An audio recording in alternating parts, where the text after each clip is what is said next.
Pour captiver en français ou satisfaire ta curiosité, voici un fait fascinant. Bienvenue dans un voyage au cœur de l'immensité. Perché à 2682 mètres d'altitude sur le Cerro Pachán, au Chili, l'observatoire Veracé-Rubin vient d'entrer dans l'histoire. Le 23 juin 2025, il a révélé ses toutes premières images, qui changent notre vision du cosmos. Imaginez un gigantesque miroir de 8,4 de diamètre, orientant la lumière céleste vers le plus grand appareil photo numérique jamais construit, un capteur de 3200 mégapixels. Chaque cliché couvre une zone équivalente à 45 lunes pleines en quelques secondes seulement.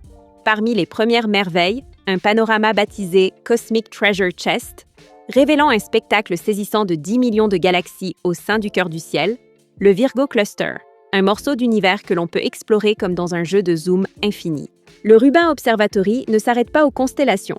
En à peine 10 heures d'acquisition, il a détecté plus de 2104 astéroïdes, dont 7 objets proches de la Terre, sans aucun danger pour notre planète. Ce recensement rapide s'inscrit dans un projet ambitieux, recenser 5 millions d'astéroïdes et environ 1000 objets proches de la Terre au cours de la prochaine décennie. Gros plan maintenant sur la nébuleuse Trifide, une merveille rose-bleue née de 664 poses cumulées sur 4 nuits.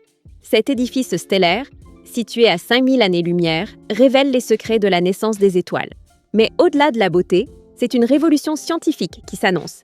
Le Rubin Observatory captera chaque région du ciel austral environ tous les 3 jours, produisant près de 20 téraoctets de données par nuit, ce qui pourrait représenter plus de données que tous les télescopes optiques réunis.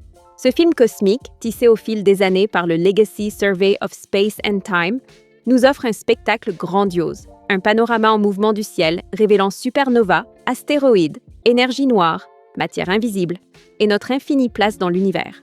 Abonne-toi pour plus de faits fascinants en français.